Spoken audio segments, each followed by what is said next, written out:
In this section, you will learn about the purpose of cover letters, references, and thank you notes, and how to create these important documents which will greatly assist you in your employment search process.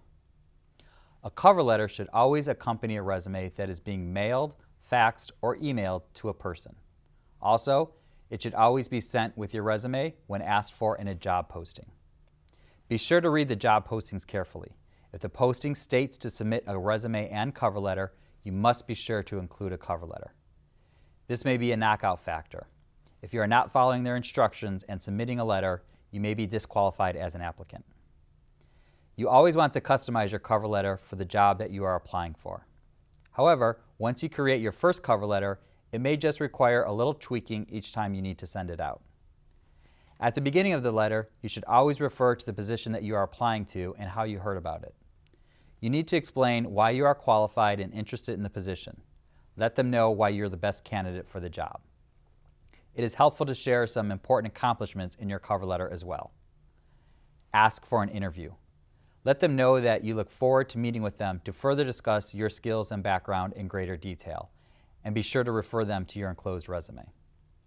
If you are asked to include salary requirements in your cover letter, give a range and state that you are open to negotiation.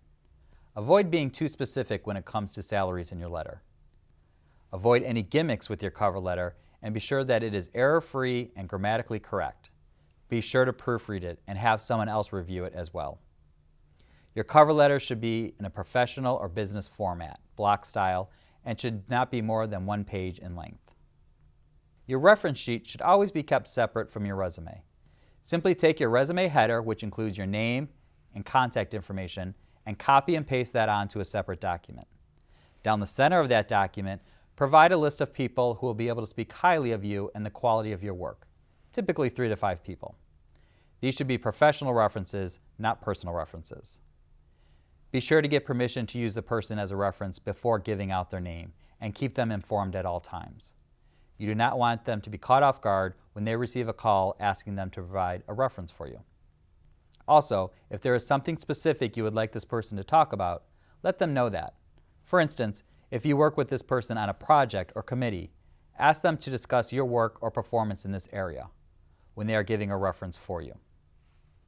Provide your reference sheet to prospective employers or recruiters only when asked for. Never give out your references before they ask for them. Once the prospective employer is ready to conduct references on you, they will ask you for a list of references. At that time, you can provide it to them.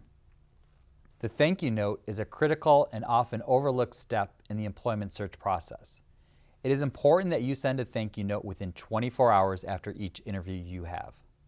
Sometimes an employer may make a hiring decision based on whether or not a thank you note was sent. For instance, if they are having a tough time trying to decide between 2 similarly qualified candidates and one sent a thank you note while the other did not, they may choose to go with the candidate who sent a note. Many people want to know if a thank you note can be sent through email or if it has to be handwritten. In this day and age, an emailed thank you note is perfectly acceptable.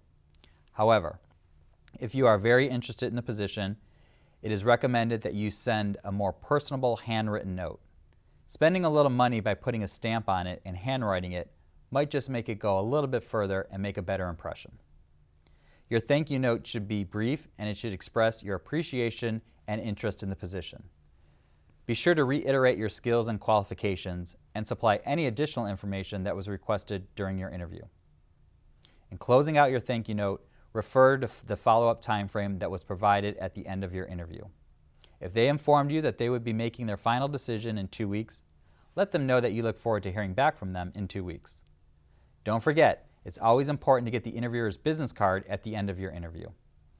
If they don't provide it, ask for it. The business card will give you the interviewer's official title, mailing address, email, and the correct spelling of their name.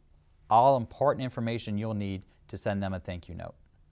In addition, their business card will provide you with their phone number in case you need to make any follow-up calls to them. You now have the information you need to create an effective cover letter, reference document, and thank you note. Good luck.